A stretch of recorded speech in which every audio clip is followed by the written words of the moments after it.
কহিলেন বিধুমুখী সখীরে সম্ভাষী মধুস্বরে, কি কারণে কহল সজনী, সহসা জলেশ পশি অস্থির হইলাম। বারুণী তিনি তার সখীকে বললেন, বলো তো সখী কি কারণ। আজকের ভিডিওতে মেঘনাদ বধ কাব্য থেকে প্রথম স্বর্গ আলোচনা করব। এর আগের ভিডিওতে কিছুটা অংশ আলোচনা করা হয়েছে, আজকে তারপর থেকে রয়েছে। আমি এন্ড স্ক্রিনে সেই ভিডিওর লিংক দিয়ে রাখব। বেঙ্গলি উইথ তমা চ্যানেলে আপনাদের সবাইকে স্বাগত জানাচ্ছি।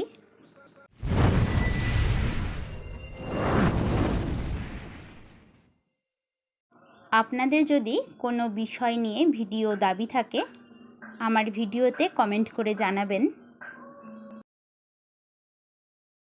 রিপুদল বলে দলিয়া সমরে, জন্মভূমি রক্ষা হেতু কে ডরে মরিতে। রিপু অর্থাৎ শত্রু, শত্রুদলকে যুদ্ধে দলে জন্মভূমি রক্ষার জন্য কে মরতে ভয় পায়। যে ডরে ভীরু সে মূঢ়, যে ভয় পায় সে ভীতু মূঢ়, শতধিক্কারে তাকে ধিক্কার। তবু বৎস যে হৃদয় মুগ্ধ মোহ মধ্যে, কোমল সে ফুল। তবুরে বৎস হৃদয় যে ফুলের মতো কোমল, স্নেহ মোহে মুগ্ধ। এ বজ্র আঘাতে কত যে কাতর, সে তা জানেন সে জন, অন্তর্যামী যিনি আমি কহিতে অক্ষম। রাবণ বলেছেন তিনি বলতে পারবেন না, যিনি অন্তর্যামী তিনিই জানেন এ বজ্র আঘাতে তিনি যে কতটা কাতর। বজ্র আঘাত অর্থাৎ বীরবাহুর হত্যাতে তিনি যে কতটা কাতর তা তিনি বলতে অক্ষম। হে বিধি এ ভবভূমি তব লীলাস্থলী, হে বিধি এ পৃথিবী তোমার লীলাস্থল। পরের যাতনা কিন্তু দেখি কি হে তুমি হও সুখী, পরে দুঃখ দেখে তুমি কি সুখী হও। পিতা সদা পুত্র দুঃখে দুঃখী, তুমি হে জগৎ পিতা একই রীতি তব।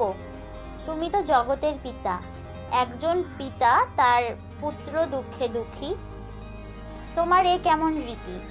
হা পুত্র হা বীরবাহু বীরেন্দ্র কেশরী, কেমনে ধরিব প্রাণ তোমার বিহনে। বীরবাহু তোমাকে ছেড়ে আমি কেমন করে থাকব। এইরূপ আক্ষেপিয়া রাক্ষস ঈশ্বর রাবণ, ফিরায়ে আঁখি দেখিলেন দূরে সাগর মকরালয়। এইভাবে আক্ষেপ করার পর রাবণ মকর গৃহ দেখলেন দূরে। মেঘ শ্রেণী যেন অচল ভাসিছে জলে শিলাকুল, বাধা দৃঢ় বাঁধে। জলের ওপরে শিলা ভাসছে, দূর থেকে দেখে মনে হচ্ছে মেঘেরা যেন স্থির হয়ে আছে। দুই পাশে তরঙ্গ নিচয় ফেনাময়, ফনাময় যথা ফণিবর, উথলিছে নিরন্তর গম্ভীর নির্ঘোষে। দুপাশে সাপের মতো ফনা তুলে তরঙ্গরা গম্ভীর গর্জনে কেঁপে উঠছে। অপূর্ব বন্ধন সেতু রাজপথ সম প্রশস্ত, বহিছে জলস্রোত কলরবে, স্রোতপথে জল যথা বরিশার কালে। অপূর্ব বন্ধন সেই সেতু রাজপথের মতো চওড়া, জলস্রোত বয়ে চলেছে তার তল দিয়ে, বর্ষায় যেমন করে জলের স্রোত বয়ে যায়। অভিমানে মহামানী বীরকুলোর শোভ রাবণ, কহিলা বলি সিন্ধু পানে চাহি। বিশ্বের মতো বলশালী রাবণ সাগরের দিকে, সিন্ধু অর্থাৎ সাগর সমুদ্র, সমুদ্রের দিকে চেয়ে বললেন, কি সুন্দর মালা আজি পরিয়াছ গলে প্রচেত। এখানে রাবণ ব্যঙ্গ করে সমুদ্রকে বলেছেন, কি সুন্দর মালা গলায় পড়েছ। হনুমান সেনারা সাগরের মধ্যে পাথর দিয়ে যে রাস্তা বানিয়েছিল তাকেই রাবণ এখানে ব্যঙ্গ করে মালা বলেছে। হা ধিক ওহে জলদলপতি, তোমাকে ধিক্কার। এই কি সাজে তোমারে অলঙ্ঘ অজেয় তুমি, এটা কি তোমার সাজে, তুমি তো অজেয়। হাই এই কি হে তোমার ভূষণ রত্নাকর, তোমার কি এটাই অলঙ্কার। কোন গুণে কহ দেব শুনি, কোন গুণে দাশরথী কিনেছে তোমারে? দাশরথী অর্থাৎ দশরথের সন্তান রামচন্দ্র কোন গুণে তোমাকে কিনেছে? প্রভঞ্জন বৈরী তুমি, প্রভঞ্জন সম ভীম পরাক্রমে। বায়ুর শত্রু তুমি, প্রভঞ্জন অর্থাৎ বায়ু, বৈরী অর্থাৎ শত্রু, বায়ুর শত্রু তুমি, বায়ুর সমান তোমার শক্তি। কহ এ নিগর তবে পড়ো তুমি কোন পাপে? নিগর শব্দের অর্থ হচ্ছে শিকল। তুমি তবে কোন পাপে এই শিকল পড়েছ? অধম ভালুকে শৃঙ্খলিয়া জাদুকর খেলে তারে লয়ে। জাদুকর যিনি, তিনি ভালুককে নিয়ে খেলেন। কেশরী রাজপথ কার সাধ্য বাঁধে বিতংশ? সিংহকে কে জালে বাঁধে? বিতংশ শব্দের অর্থ হচ্ছে জাল। জালে কে সিংহকে বাঁধে? এই যে লঙ্কা হৈমবতী পুরী, শোভে তব বক্ষস্থল হে নীলাম্বু স্বামী। এই যে সোনার লঙ্কা তোমার বুকে শোভা পায়, হে নীলাম্বু স্বামী কৌস্তুভ রতন যথা মাধবের বুকে। সেটি যেন অনেকটা নারায়ণের বুকে কৌস্তুভ রত্নের মতো। কেন হে নির্দয় এবে তুমি এর প্রতি? তুমি এখন এর প্রতি নির্দয় কেন? উঠো বলি বীর বলে এ জাঙ্গাল ভাঙি। তুমি তোমার বীরত্বে এই বাঁধ ভেঙে ফেলো, দূর করো অপবাদ, অপবাদ দূর করে জুড়াও এ জ্বালা জুড়িয়ে দাও। ডুবায়ে অতল জলে এ প্রবল রিপু। এই শত্রুদেরকে তোমার জলে ডুবিয়ে ফেলো। রেখো মাগো তব ভালে এ কলঙ্ক রেখা। হে সমুদ্র এ কলঙ্ক রেখা তোমার কপালে রাখো। হে বারীন্দ্র তব পদে এ মম মিনতি। তোমার কাছে আমার এটি মিনতি। এতে কহিয়া রাজেন্দ্র রাবণ আসিয়া বসিলা পুনঃ কনক আসনে সভাতলে। এসব বলার পর রাবণ নিজের সিংহাসনে এসে বসলেন। শোকে মগ্ন বসিলা নীরবে মহামতি। শোকে তিনি নিমগ্ন হয়ে আছেন। পাত্র মিত্র সভাসদ আদি বসিলা চৌদিকে, আহা নীরব বিষাদে। সবাই বিষাদে চারপাশে বসেছেন। হেনকালে চারিদিকে সহসা ভাসিল রোদন নিনাদ মৃদু। হঠাৎ কান্নার মৃদু শব্দ শোনা গেল। তা সহ মিশিয়া ভাসিল নূপুরধ্বনি, কিঙ্কিণীর বোল ঘোর রোলে। আর তারই সাথে শোনা গেল নূপুর কিঙ্কিণীর ধ্বনি। হেমাঙ্গী সঙ্গিনী দল সাথে প্রবেশিলা সভাতলে চিত্রাঙ্গদা দেবী, আলু থালু হাই এবে কবরী বন্ধন। সোনার মতো পায়ের রং এমন সব সঙ্গিনীদের নিয়ে রাজসভায় প্রবেশ করলেন চিত্রাঙ্গদা। আলু থালু হাই এবে কবরী বন্ধন। কবরী শব্দের অর্থ হচ্ছে খোপা, তার খোপার বন্ধন আলু থালু হয়ে রয়েছে। আভরণহীন দেহ হিমানিতে যথা, কুসুম রতনহীন বন সুশোভনী লতা। চিত্রাঙ্গদার দেহ অলঙ্কারহীন, শীতকালে যেমন করে লতা পুষ্পহীন হয়ে যায় ঠিক তেমনই অশ্রুময় আঁখি, নিশায় শিশিরপূর্ণ পদ্মপর্ণ যেন। চোখ অশ্রুতে অশ্রুময়, যেন রাতে পদ্মের পাতায় শিশির পড়েছে। বীরবাহু শোকে বিবশা রাজমহিষী, বিহঙ্গিনী যথা জবে গ্রাসে কালফণি কুলায়ে পশিয়া শাবকে। বীরবাহু শোকে বিবশা রাজমহিষী, বিহঙ্গিনী যথা জবে গ্রাসে কালফণি কুলায়ে পশিয়া শাবকে। সাপ যেমন করে পাখির বাচ্চাকে খেয়ে ফেলে, তখন পাখির যেমন অবস্থা হয় বীরবাহুর শোকে চিত্রাঙ্গদার সেই রকমই অবস্থা। শোকের ঝড় বহিল সভাতে, সভাতে যেন শোকের ঝড় বয়ে গেল। সুর সুন্দরী রূপে শোভিল চৌদিকে বামাকুল। দেবকন্যার মতো শোভমান্না হলো রমণীরা।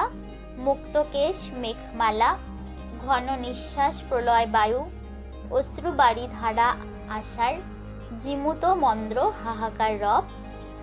তাদের চুল মেঘমালার মতো, ঘন নিঃশ্বাস বায়ুর মতো, চোখের জল বৃষ্টির মতো, তাদের হাহাকার মেঘের মতো।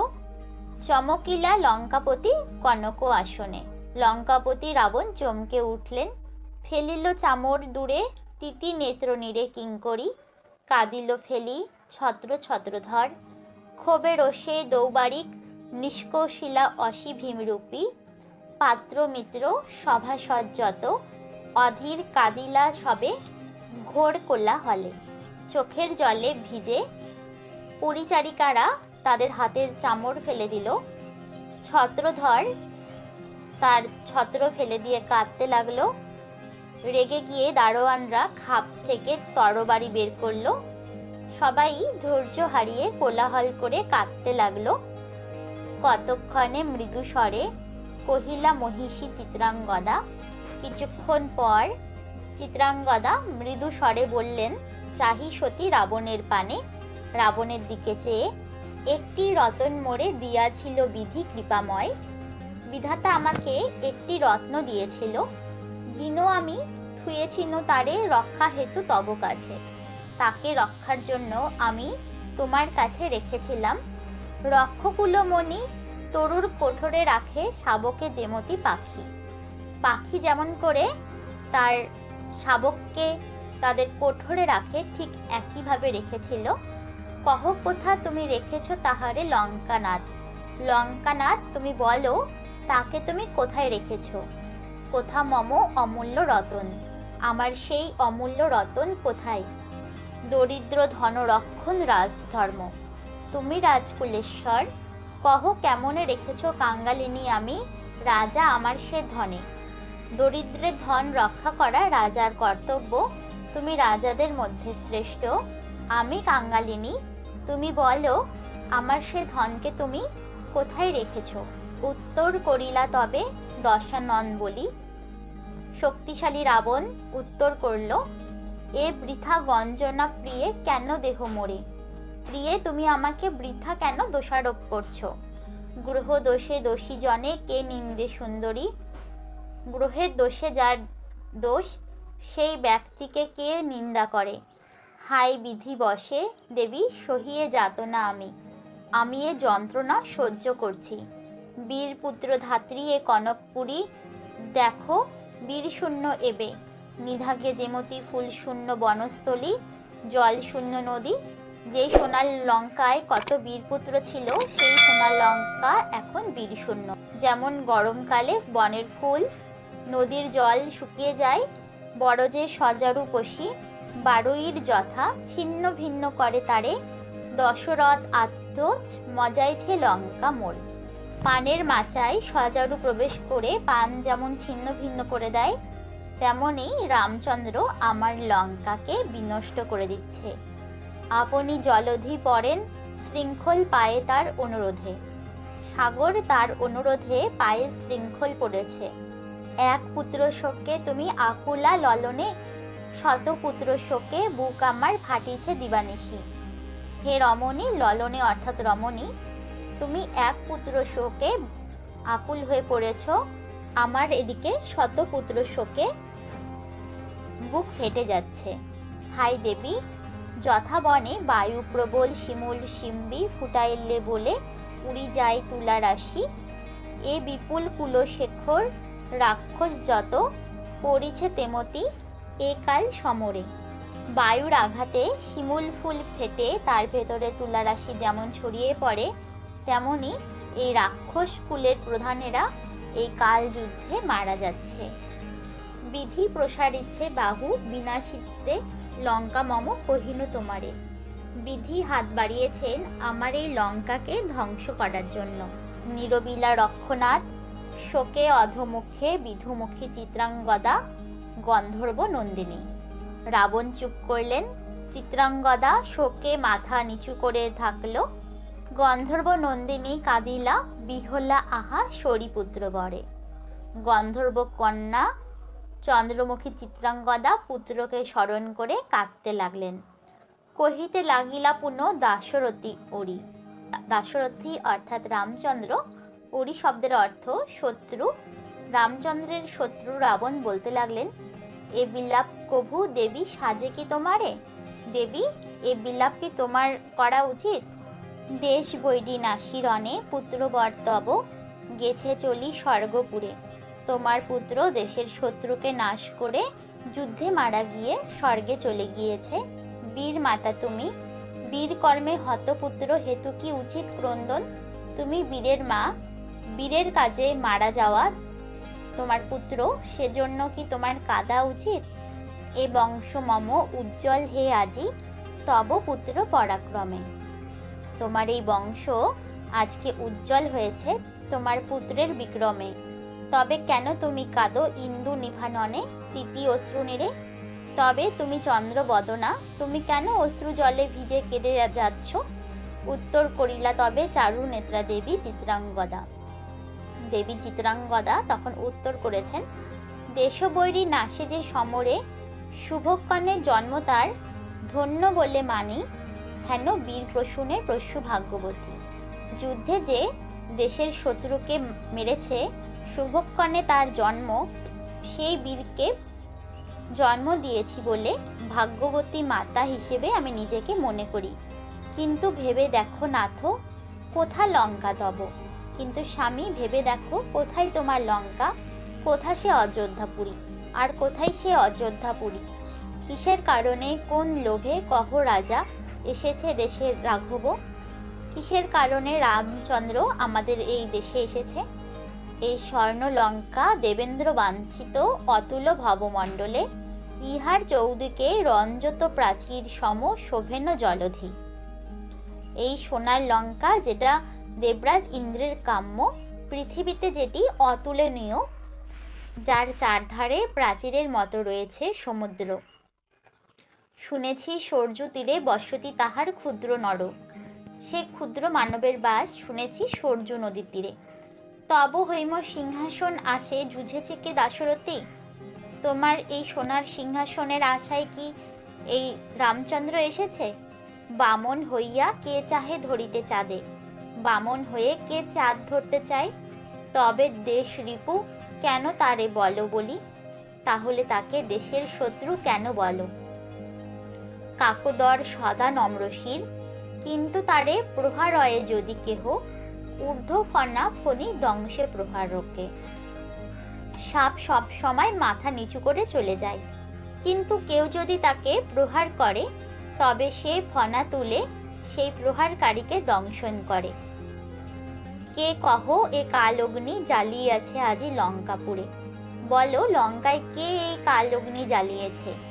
হায় নাথ, নিজ কর্মফলে মজালে রাক্ষস কুলে মজিলা আপনি।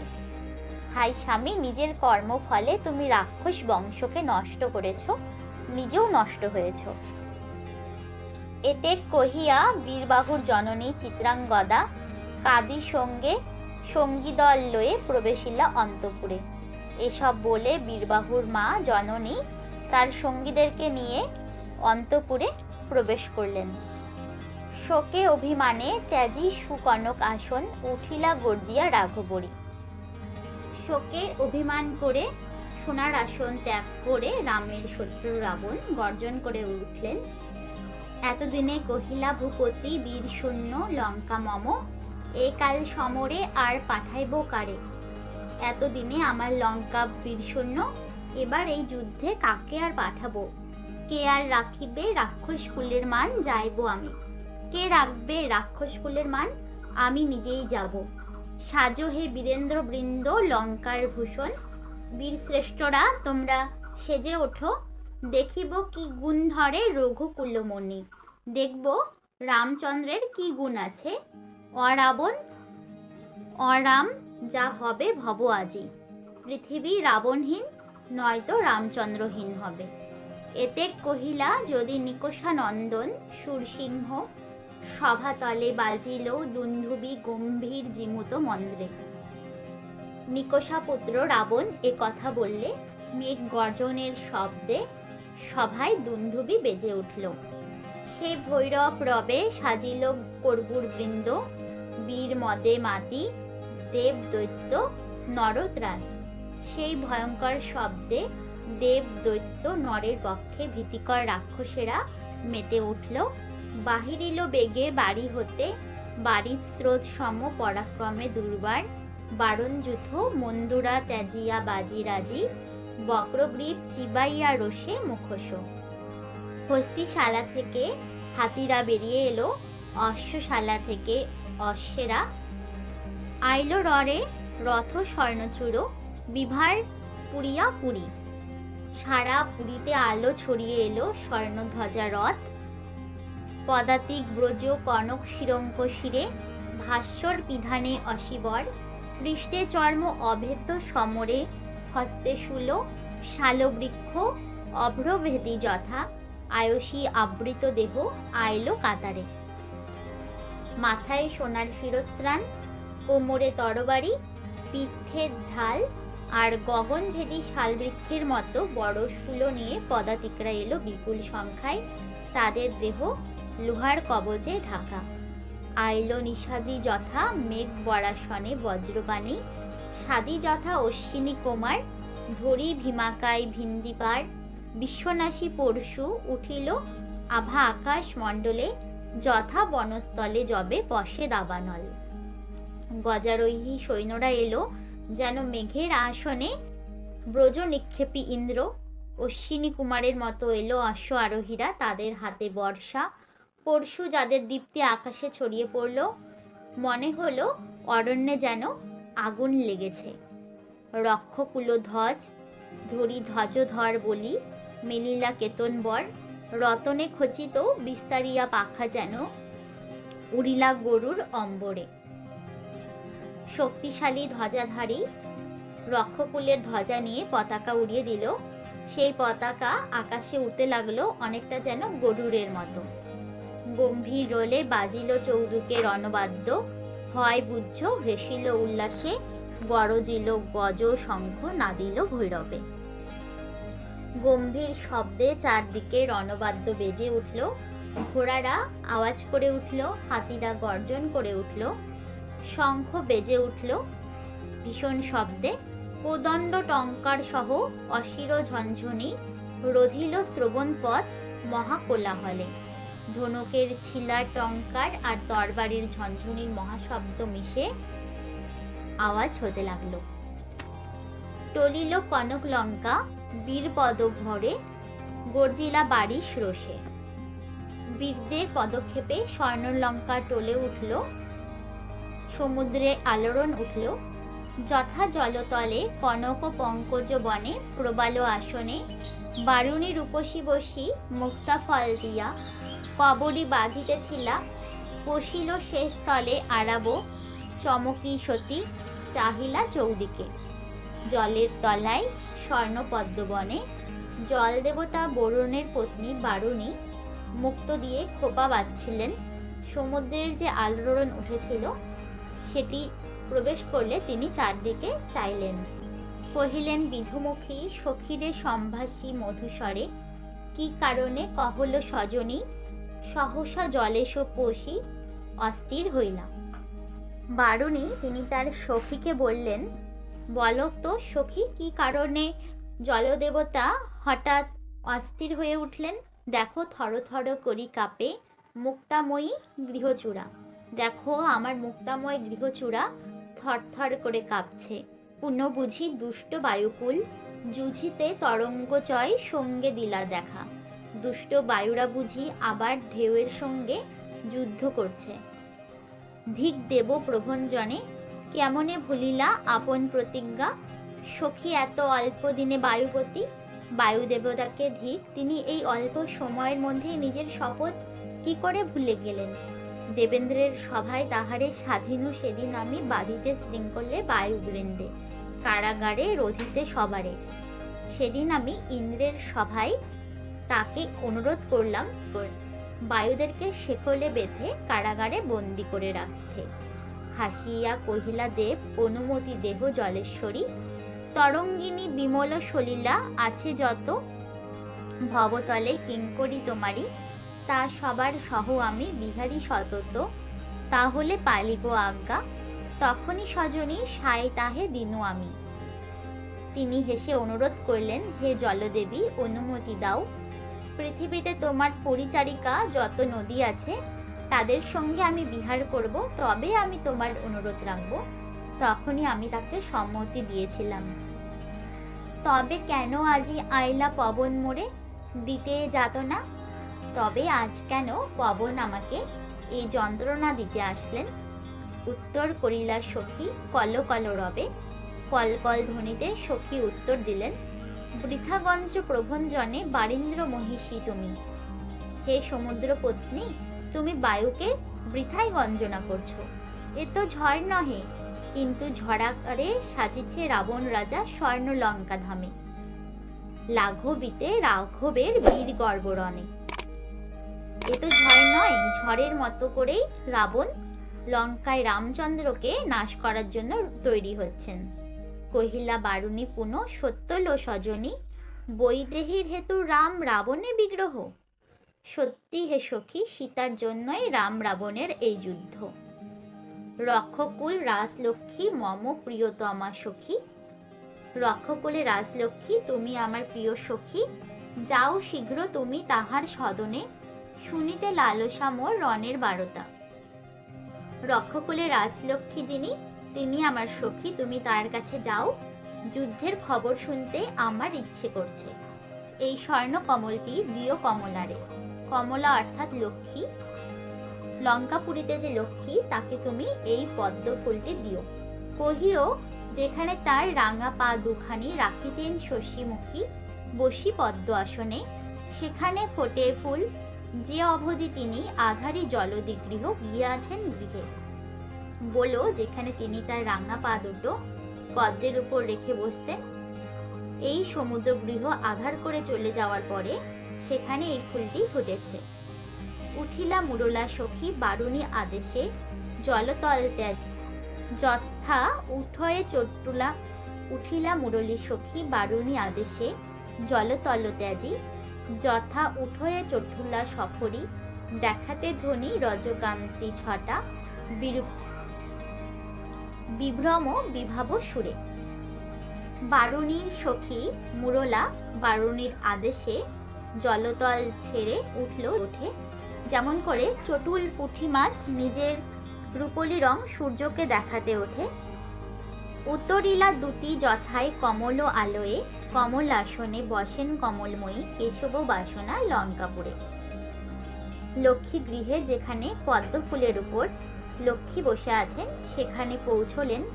ক্ষণকাল দাঁড়ায়ে দুয়ারে, জুড়াইলা আখি সখী, দেখিয়া সম্মুখে যে রূপ মাধুরী মোহে মদন মোহনে। লক্ষ্মী যার রূপ দেখে নারায়ণ মুগ্ধ, সেই লক্ষ্মীকে দুয়ারে কিছুক্ষণ দাঁড়িয়ে দেখে মুরলা নিজের চোখ জুড়লেন। বসেছে বাসন্ত অনিল চির অনুচর, দেবীর কমলপদ পরিমল আসে সুস্বনে। দেবীর চরণ পদ্মের মধুর আশায় সেখানে বসন্তের বায়ু বয়ে যাচ্ছে। কুসুম রাশি শোভিছে চৌদিকে, ধনদেব হৈম আগারে রত্নরাজি যথা। সেখানে রত্নরাজির মতো চারদিকে ছড়ানো রয়েছে ফুল। শত স্বর্ণ ধূপ দানে পুরিছে অগুরু গন্ধরস, গন্ধ আমোদে আমোদি দেউলে। সোনার ধূপদানিতে ধূপ পুড়ছে, মন্দির জুড়ে তার সুগন্ধ। স্বর্ণপাত্রে সারি সারি উপহার, নানা বিবিধ উপকরণ। সোনার পাত্রে নানা রকম উপহার সাজানো আছে। স্বর্ণ দীপাবলি দীপিছে, সুরভি তৈলে পূর্ণ হীন তেজা, খদ্যোতি কাদ্যোতি যথা পূর্ণ শশী তেজে। সুরভিত তেলে পূর্ণ সোনার দ্বীপ জ্বলছে, পূর্ণিমার আলোয় জোনাকির মতো তারা ম্লান।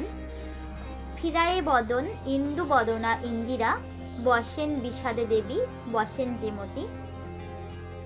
চন্দ্র বদনা লক্ষ্মী মুখ ফিরিয়ে পদ্ম আসনে বসে আছেন বিষাদে। বিজয়া দশমী যবে বিরহের সাথে, প্রভাতয়ে গৌর গৃহে উমাচন্দ্র আননা করতলে বিন্যাসিয়া কপল। কমলা তেজস্বিনী বসি দেবী কমল আসনে, পশে কি গো শোক হেন কুসুম হৃদয়ে। যেমন করে বঙ্গগৃহে বিজয়া দশমীর ভোরে আসন্ন বিচ্ছেদের জন্য উমা গালে হাত রেখে বসে থাকেন, ফুলের মতো হৃদয়েও কি শোক প্রবেশ করে। প্রবেশিলা মন্দগতি মন দিয়ে সুন্দরী মুরলা, প্রবেশী দুটি রমার চরণে প্রণমিলা নতভাবে। ধীরে ধীরে মুরলা সখী মন্দিরে প্রবেশ করলেন। নতভাবে দেবী লক্ষ্মীকে প্রণাম করলেন। আশিসি ইন্দিরা রক্ষকুল রাজলক্ষ্মী কহিতে লাগিলা। তাকে আশীর্বাদ করে রক্ষকুলের রাজলক্ষ্মী বলতে লাগলেন,